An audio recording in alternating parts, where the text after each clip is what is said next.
Welcome to the First Team College Football Recruiting Show with former NFL QB Matt Sims, Irish Breakdown Recruiting Analyst Ryan Roberts, and former college long snapper Joe DeLeone.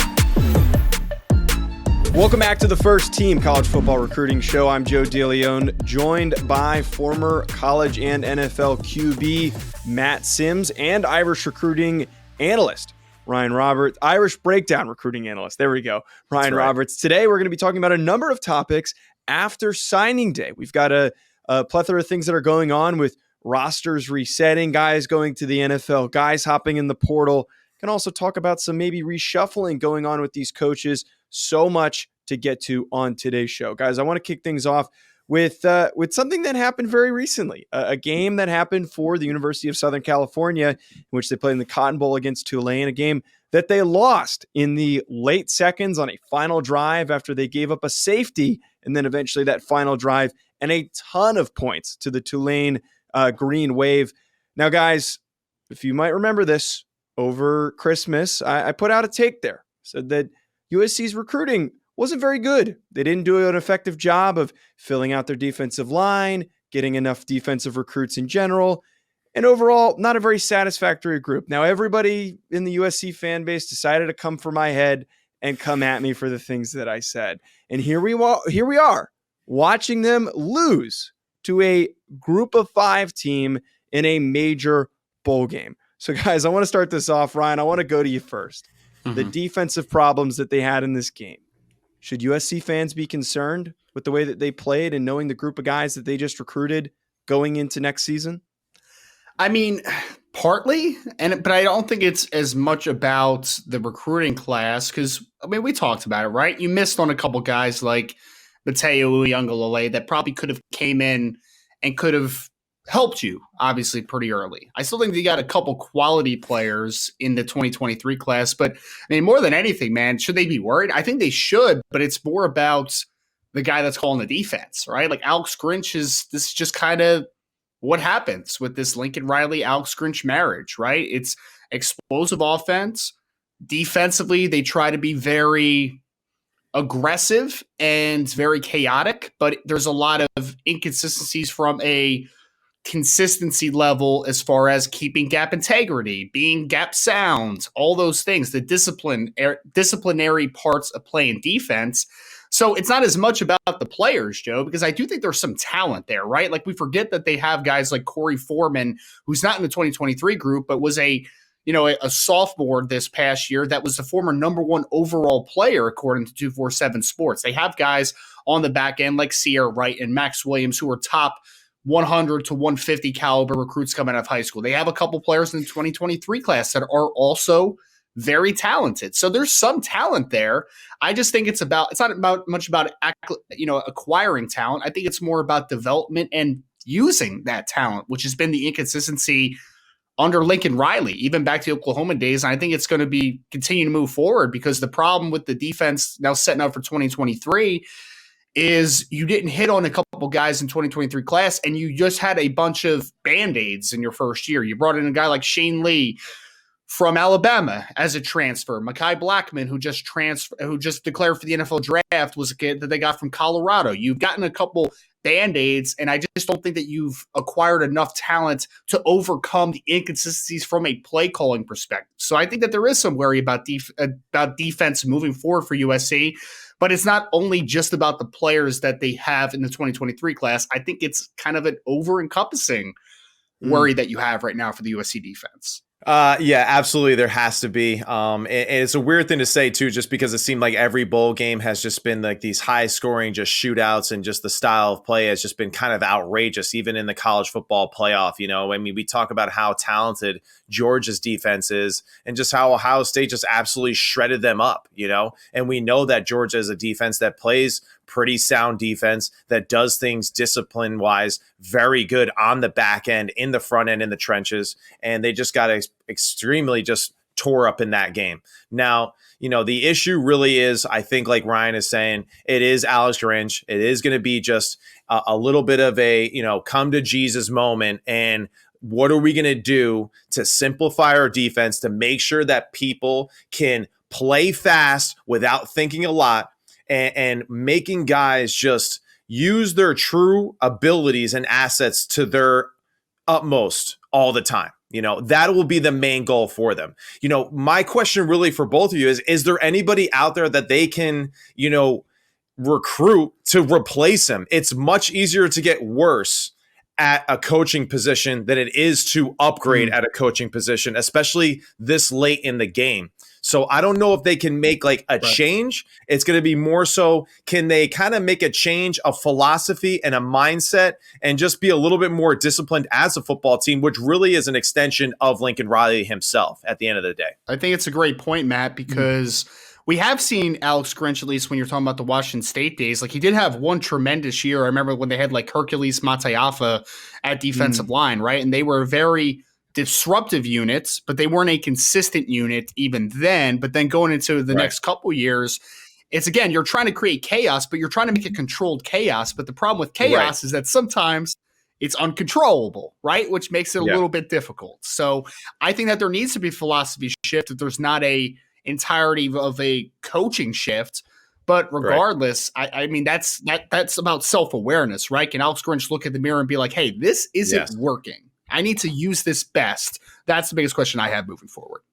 Yeah. So to answer that question that you asked, Matt, there is somebody out there. From what I understand, Jim Leonard, who was previously at Wisconsin, he hasn't made a decision yet, but the one indication that he has made is he's not going back to Wisconsin. He originally said he was going to join that Luke Fickell staff, but right now he's a free agent. And I'm sure that there have been conversations, and I would be stunned and also disappointed in Lincoln Riley if he's not having those conversations with Jim Leonard. Plain and simple, everything you guys said is perfect, but the added layer to this is you got one freaking year window of Caleb Williams before he jumps to the NFL. The guy just won the Heisman. He's extremely talented. The offense is set. You know what you can produce on offense. That's great. The recruiting on that end has been great, but you've got 1 year, which is next season, to win a national championship before Caleb's gone, and then you're starting from scratch. And additionally, you don't know for sure what Malachi Nelson is going to be. It might take time for him to develop and take over this offense and be that next guy. So don't waste any time. Grinch does not have as much runway as I think he should be given. Fire him, move on to Jim Leonard. If you want to compete for a national championship, if TCU can compete for a national championship this year, go hire their defensive coordinator. Any of those guys, throw as much money at them as possible. That's the solution that they've had in this entire process. And I don't think there's an excuse at all for USC to not make a transition if they want to win a national championship. My question, I guess, really is like, do we actually really think USC is a legitimate national champion contender, to the same degree as some of these other schools that we're discussing? I understand TCU. Listen, it is a flash in the pan. I'm very curious to see if they can pull this magic, for the next 3 or 4 years again, with the way that they've won and the fashion in which they have won. And, I know Alex Grinch and all that, like, hey, it's not the sexiest pick, but at the same time too, they were successful in their division this year in the Pac-12. And, I think we have to be mindful of that too. The main goal really is to dominate your conference. And they did that for the most part this year. So that's where going forward, I'm just curious, are they really as close as we think they are? They did really well in the Pac-12 this year. We know how great Caleb was. We know how talented Malachi is going forward. So really, is he just in a position right now where maybe Alex Grinch is just kind of laying down the stepping stones for the next cycle that takes it to the promised land 2 or 3 years from now? And there's a lot of moves that are going to need to be done to get them to that level, Matt, which is a really good point. USC is such a big brand, and it's one that we're going to talk about. And look, I'm going to say this on every show. If you guys are going to come for my head, I'm going to keep bringing you guys up. That's all I got to say. But I know Ryan hates that statement. Guys, I want to transition to talking about quarterbacks, which we've got the perfect guy here to talk about it with Matt, and especially with one of the guys we're about to bring up. We've got a transition right now for 2 of the top quarterbacks in the country that are likely going to be the top 2 quarterbacks selected in the 2023 NFL draft. I, of course, am talking about Ohio State just losing in the college football playoff to Georgia. CJ Stroud has a fantastic game. He is going to likely move on to the next level. We've got Bryce Young, a Heisman Trophy winner, who is now moving on and has declared moving on to the next level.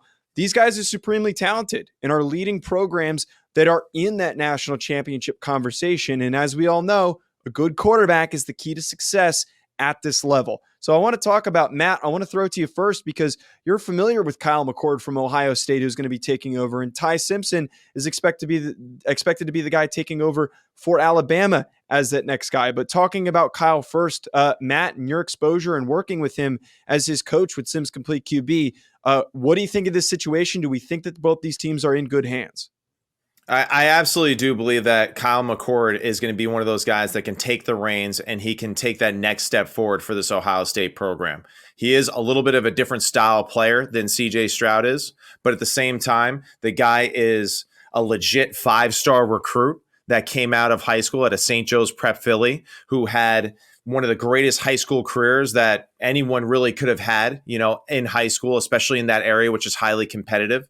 He's a big, strong-armed, athletic quarterback that can make all the throws on the football field. He is a guy that I can absolutely see playing on Sunday as well, just with his presence and his control as a football player, as a person, right, and as a leader.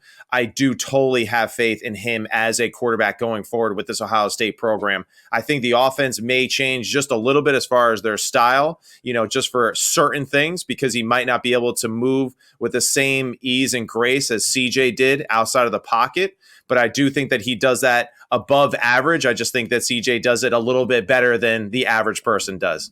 I think really for Kyle, he's super, super smart, super disciplined football player that works extremely hard. He's tons of toughness. Coming from that Philadelphia area, that's a guarantee for him. So I really do think the world of him, and I really do think that he is going to have some great success here. And just like with CJ, I think there's going to be some learning curves that first year, but he does have the ability to grow as a person and as a player over the next 2 years, and I do believe that he is going to make the most of that opportunity for sure.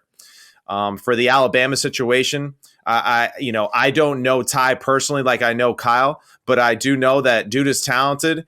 Nick Saban knows what he's doing on the offensive side of the football. He knows how to find really good offensive coaches. My really biggest concern is a guy like Tom O'Brien. Is he going to be there, for him next year? Because he is someone that is being mentioned as in that circle of assistants that may go back to New England and be with Bill Belichick, with that Matt Patricia situation going on. So that would concern me a little bit for Alabama with making sure that they find someone to replace on the offensive side of the ball so they can continue to move as they have been.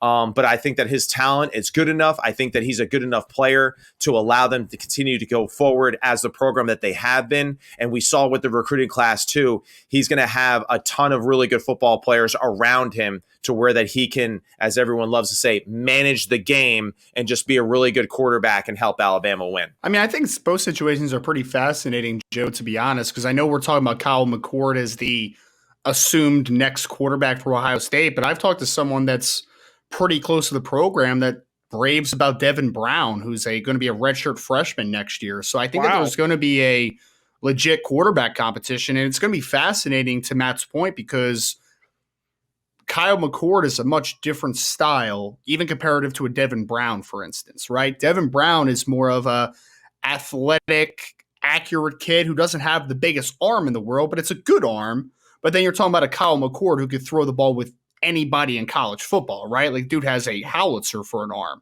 So it's going to be different stylistically, but I am curious to see, one, who's going to win the job, right? Like, that's the biggest thing for me. But then if whoever does win the job, is Ryan Day and the offensive staff able to acclimate the offense to fit whoever the style is? Because we're talking about two quarterbacks that are very different players, right? So one snap, you're going to be playing into Devin Brown's wheelhouse in the spring or the fall. And then on the next play, you're going to be going into a completely different skill set in Kyle McCord. So not only do you have to see who the best man is on the other side, you also have to see if the coaching staff can quickly assimilate to whoever that quarterback is. So I think that's going to be fascinating.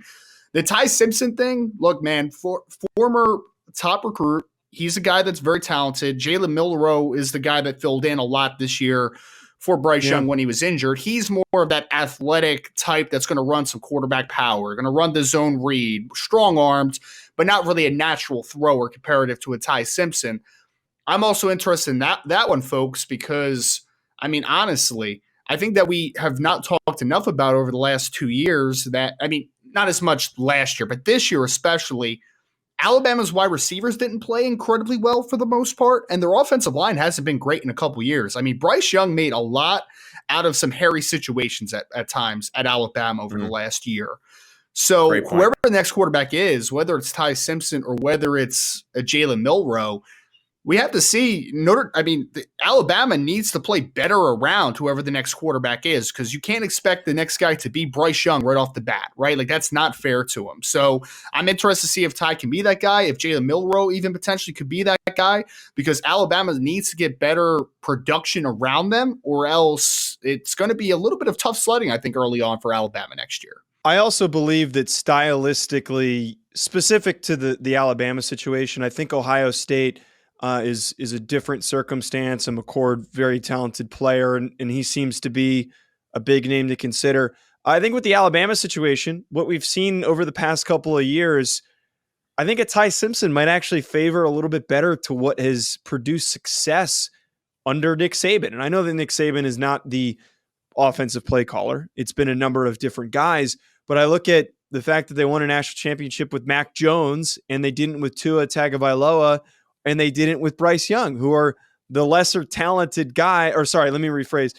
Mac Jones is the lesser talented player compared to those two guys, and they're much better athletes, way better athletes than Mac Jones. So maybe a Ty Simpson is going to serve a little bit better in this circumstance, being Alabama's quarterback, seeing that what that success has been, like a Jake Coker, who's a little bit more of a traditional guy, not necessarily as talented of a quarterback as any of these guys. A.J. McCarron, those more traditional drop back style quarterbacks might be better suited for that future success compared to a Jalen Milroe. But it's going to be fun to watch that battle and pay attention to those battles throughout this process. Guys, I want to pivot really quick to talking about some of the things that we witnessed in the fallout of the college football playoff. The national championship is coming up. You might be watching this after the fact, but the college football playoff, I think, created two very different but massive headlines and storylines, discussion points for college football coaches. The first one I want to open up to you guys here is, do we think the timeline now is shorter for college coaches in their first and second years to produce and to be competitive teams? And I'm talking specifically about how Sonny Dykes, he has taken a team that has some limitations in their roster in terms of their quality of offensive line, the size on their defensive line, and they have outcoached those limitations to a point where they beat a team that was supposed to kick their ass, and they also are now playing for a national championship against the best team in the country, and it remains to be seen what is going to happen. So, Matt, I want to kick it to you first here. What do you think? Do you think that timeline is now shortened? Or, as you kind of said earlier, is this a flash in the pan? Is this a one-time thing, and we can't use this as the determining factor for coaching success in the future? Yeah, I don't know if we can use this as a determining factor for coaches going forward. I don't think that it's realistic. And I really think, again, too, that if TCU played this season over again, that their record could be almost completely flipped in the opposite direction with how many miracle wins that they've had late in the fourth quarter, including the Oklahoma State game, really to be one of the most notable ones midway through the year, where they're down more than 2 touchdowns late into the fourth quarter and still end up winning that game. Now, hey, credit to the coaching staff, credit to the players for fighting till the very end. That's what football is great. That's what makes it great drama. But I think really the main thing to kind of keep in mind here, right? For TCU in that Michigan matchup, we were all favoring Michigan, but I think one thing that we were kind of really leaving off the table when we were thinking about that particular matchup, for an example, Michigan in the Big Ten, besides Ohio State, played against like 8 or 9 teams that weren't even the top 100 in college football in offensive production. And, everyone's like, man, they're a juggernaut defensively. It's like, yeah, but like, is Ohio State, is Iowa, and schools like Minnesota and like all these, Purdue, they do a really good job offensively. And now Jeff Brom's gone. So that's another guy who's a smart offensive mind that's not even in your league anymore. But there was just so many poor offenses in that league this year that it's hard for me to judge them. I think TCU's style of football really matched well against Michigan style of football for that one-off game. And, luckily for TCU that they snuck in and got that opportunity to get that victory over them. So I don't think it's something that we should look forward to for a lot of coaches. I am curious to see, obviously, what happens with Deion Sanders and the whole Colorado situation and how quickly he can turn around a school like that with all, of his power and his ability to lure great players into it in just a few years. But big picture wise, no, I don't think this is something that, we should be able to see, year in and year out from new programs and new coaches. I don't think it's sustainable. I mean, I think that's the biggest thing, right? It's they've had so many fourth quarter victories coming from behind this year, which is a great story, right? It is. I mean, has there been a better story in college football than TCU this year? I mean, they literally went from a losing record to the national championship in 1 year under Sonny Dykes. And give a big congratulations to Sonny Dykes. That's fantastic, man, the way that he has got that team to buy in. But sustainability wise, being that team year in and year out just is not. That's not how you draw it up, right? Like that's not how you win on a consistent basis. It's a great story, but then also I think that clouds the vision of every situation is different, right? Like no situation is apples to apples. Everything is apples to oranges in these types of situations. There's going to be some programs that, like a TCU, for instance, and I don't think anybody's ever talked about this enough this year. Yeah, Sonny Dykes came in and he did a tremendous job, and his staff did fantastic. Garrett Riley and everybody involved. Joe Gillespie coming over from Tulsa as defensive coordinator did a tremendous job. But it was a very senior-laden team that he walked into, right? Like you had a bunch of veterans playing. Like Max Duggan, although he's been inconsistent, has played a lot of football at TCU. Got Kendre Miller, who was a good football player for TCU last year. Quentin Johnson, who might be a first-round pick in the NFL draft this year. Like there was talent on TCU, right? So we need to understand that not every situation is the same, right? I'm not going to expect every single coach that comes into a program to have those initial results, because there's some teams that are not experienced. There's some teams that lack talent. So I just think, again, are there going to be some people that are going to expect too much from a first-year head coach? It's going to happen because as a society, that's what we expect, right? We expect quick fixes, and we don't have any patience to build. But we have to understand that the TCU is an anomaly. It is not the rule, and it's not going to change the rule because every situation is just different, in my opinion. No, it's a really good point that you bring up, Ryan. It is a very unique situation, but like, heck, I'm going to throw it to this too. I know that a lot of things bounced really well for them. I do have to give them credit. I think that a lot of this as well is just really great coaching by Sonny Dykes. I think that he did get a lot of veteran players, a lot of talented players, but good coaching is knowing how to use those guys in the most effective manner to help you win. And Quentin Johnston was a good player last year, but he took a step forward because they really started using him as the premier player that he can be. And when he was on the field, he was the guy who was getting the football in every instance. Kendre Miller was a good football player, and he really took a step forward as a premier running back and one of the top guys, maybe the second or third best running back in the Big 12 behind Deuce Vaughn and Bijan Robinson. But they effectively not only led and leaned on those stars, they also managed to be so creative defensively to cause some disruption against bigger and stronger offensive lines. They did it multiple times. I look at what they did against Texas. I look at what they did against Michigan in the college football playoff. It's great coaching. It is more of a testament to Sonny Dykes than I think we should be willing and eager to slow down and shorten the timeline. But speaking on a different coaching situation, and one that I know Matt was telling me beforehand is excited to talk about here, is that with Jim Harbaugh. Jim Harbaugh has reached and taken this Michigan team as far as he can take it. They are not able to get past this first round of the college football playoff, and there's only going to be more games for them to have to play once they advance further into the college football playoff and they expand the amount of games that are being played. And now there's murmurs that he might be heading back to the NFL. There's a job opening in Indianapolis for a team that he was once a great quarterback for. So, Matt, throwing it to you again first here. Do you think Jim's leaving? Do we think he's leaving Michigan? Is he going on to the next level soon? I do think that he is leaving. I think that him and Sean Payton are going to be really the two main coaches that everyone is trying to attract, to their organizations this year in the NFL. And I do believe that Harbaugh is a guy, with his style of play and the man in which that he is and how he carries himself. He matches the style and play of NFL football more than he does in college.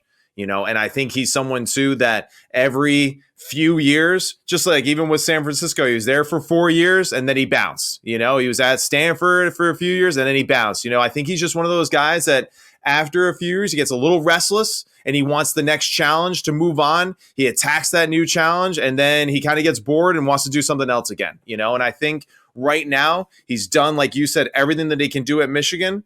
I think that it's run its course. And I think now he's going to be looking for that new opportunity elsewhere in the NFL. And I do believe that he's going to have really good success in the NFL because even the style of play in which Michigan plays looks more like an NFL football type of team out there playing against college type of philosophies. And that's where I think you do see that maybe Michigan struggles at times versus TCU, who just throws everything at the wall, college style. And whereas Michigan's a little bit more old school, they try to wear you down, they try to play physical, they try to win games in the fourth quarter. And that's more of a NFL mindset of a team, right? Of being big, of being strong, of being physical, and just beating you up as the game goes on. You think about all those San Francisco teams that he had.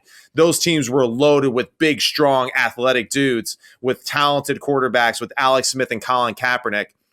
I think that he is going to do that same thing, at the NFL level as well. And I think one of the jobs that he's probably going to be interviewed for. He's probably going to be interviewed for the Colts job. I'm sure the Panthers are going to take a look at him. And I'm sure that the Broncos, too, are going to look at him as well because they know that Russell Wilson would probably fit well into a type of Harbaugh philosophy that's very similar to a Pete Carroll, where it's not about just the quarterback having great success. It's about running the ball extremely well, being physical, playing great defense, and being really good on special teams and just playing complementary football. So I find this is a very interesting take going forward, and I do see Harbaugh leaving Michigan here this season. Well, when there's smoke, there's fire, right? And there's been fire. Right. There's been smoke now for a couple seasons, right? Like last year, yeah, Harbaugh almost left for the Minnesota job. He almost did, and I think that he's at his dream job from a college perspective, right? He's a Michigan grad, head coach at the University of Michigan. If he was fully settled into sticking there, you wouldn't hear these rumors year after year after year. There's smoke for a reason there. So will this be the year that it happens? I mean, I thought it was going to happen last year, if I'm being honest. So I'm going to say yes, just because at some point it's going to happen, whether it's this year, next year, whenever. Jim Harbaugh does not want to stay in college. He doesn't. He wants to take on the next challenge because he isn't. I think he's a NFL head coach at his core. I do think he is. So is it going to happen? Most likely. Will it be this year? I think so. Not 100% because it's been a conversation every single offseason. But with multiple head coaching jobs open this year already, we know that there's going to be a high demand for him. And I think that you may have seen the best that it's going to get at Michigan, right? They've been a consistent team. They've made the playoffs back-to-back years, but there might be a little bit of a ceiling on how good they can be. There might be. And I think in that instance, it's as good a time as any for Jim Harbaugh to leave, and I think it's going to happen at some point. I got to say, Ryan is really destined for a career in TV with the one-liners that he's dropping on the show today. But I absolutely love that one that you threw out there. But look, I agree with you guys. I don't think that the weird take to take in this situation is if you said he wasn't leaving. I think that the murmurs come up for a reason, and you're going to keep hearing it. I would be concerned if you're a Michigan recruit. There's plenty of time to, if you haven't signed that paperwork, maybe rethink that decision if you've got a little bit of leeway there before, if you want to make that flip. But Harbaugh, I think we hit the nail on the head. You can only take him so far. It's one of those schools also that like academically is not the easiest to get into, similar to like a Notre Dame or a Stanford. People forget the academic restrictions that a program like Michigan has. And they don't always get the top recruits. They don't always get those number one guys. And it's been a few years since they've gotten a really massive recruiting haul. So it might be best for Harbaugh to move on like we're talking about here, and likely will be a better solution for him as his last gig eventually to just go back to the NFL and then eventually retire. He's hit all the accomplishments that he can get at Michigan, and now might be the time for the next potential achievement. Guys, I want to talk about here with a really interesting circumstance that's going on with Clemson. So Clemson has always been a team that has had really fantastic recruiting classes, but over the past couple of years, they've had a bit of a gradual drop off. And you get these weird sayings that come from Dabo Swinney, and he's talking about name, image, and likeness. And it's a little hard to buy into with some of the things that he's talking about. And it's clearly reflective on what's going on in recruiting. Now, why this is important is that they're losing a lot of dudes to the next level, particularly on the defensive side of the ball. Talking about Trenton Simpson, their star linebacker, who's going to be a top 20 pick. I'm talking about Miles Murphy and Brian Brzee on their defensive line, who are going to be top 20 picks. And there are tons of other players that are going to be leaving this defense, which I'm sure Ryan is going to be able to drop some knowledge on some of these other NFL draft prospects. The difference from what we had last time, they lost a lot of players back when Dexter Lawrence was a dominant player, and all those other massive names that they had, Isaiah Simmons amongst that group on their last national championship run. Right now, they don't have the replenishments, the reinforcements that they've had in the past. Ryan, I want to throw to you first here. Is there a concern with a lack of ability to replenish and get those top tier defensive line recruits that they've been able to get in the past? Is there a concern to be had for this Clemson program? I mean, short term, absolutely. Like, there's no doubt. And I think long term, you also get a little worried about it because it's not Brett Venables anymore, right? Like, he's not the guy calling the defense. Is Wes Goodwin a great recruiter? I mean, we don't know yet, right? Like, he's a new name. He's a guy we don't know a ton about. And the one thing about Brett Venables was he was a terrific defense coordinator, but he was also a dynamite recruiter, man. And he sold his attack style system. And that's why you're looking at this junior and senior class that you have potentially leaving for Clemson, because you mentioned it, Joe, right? I mean, up front, Miles Murphy and Brian Brzee, as long as medicals check out, surefire first-round picks, right? But then you also have Tyler Davis, who finally had a healthy season. He might be gone to the NFL this offseason.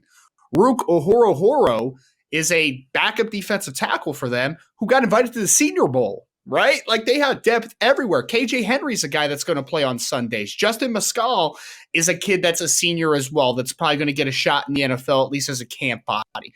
So you're losing not only just premier players up front, you're losing a lot of depth. Now, linebacker-wise, I think they'll be okay. I do, because although you're losing a Trenton Simpson who's a dynamite athlete, you're going to bring back Barrett Carter, who's a fantastic player. Jeremiah Trotter Jr., who's a real good football player. Keith McGuire, backup linebacker that's played a decent amount of football for them. So I think they'll be fine linebacker-wise, but the bread and butter of what Clemson has done to be successful over the last few years is the defensive line. And I think from this year to next, they're going to have a difficulty reloading because it's not just 1 to 2 guys. It's not just Miles Murphy and Brian Brzee. It's the Tyler Davises. It's the Rook Ohorohoros of the world. It's the KJ Henrys, the guy that are good, solid secondary pass rushers or quality backups that are key rotational players. That's what you're losing off this defensive line. So I think from the near and the long term, you have some concerns because you don't know how good the recruiting is going to be moving forward. And this is a offseason where, unfortunately, all these guys are seniors, fifth-year seniors, fourth-year seniors, and juniors at this point, and you're potentially losing all of them. So it was a star aligning as far as having the depth in 2022, but in 2023, you are replacing a lot of players. So defensive line-wise, I am worried about this team moving forward. Linebacker-wise, I think they still have depth. They still have they've acquired good talent on the second level. So I think that they'll be fine in the near future linebacker perspective. But until I see if Wes Goodwin can recruit and how good of a defense coordinator he is, I think that you're going to start to get a little worried because you just don't know how the acquiring of talent is going to be over the next couple of years. Matt, just generally from a roster standpoint and a roster building standpoint, losing that many key starters all those guys that Ryan just mentioned. What does that do for a team? How difficult do you think it is to bounce back from losing all those big name players? I mean, Ryan just did the greatest dissection of that team I've ever heard, and it's absolutely true. And I don't know really what the answer is. For whatever reason, and I'd love to see, what you guys think, but it just feels like Clemson is kind of on they're on the decline slightly, I feel like, in a weird way. I just feel like they don't quite have the same juice that they had just a few years ago. For whatever reason, since that national championship year, it just seems like, for whatever reason, the competition around them, the rest of the country, everybody has kind of raised the level of their game and been a little bit more aggressive.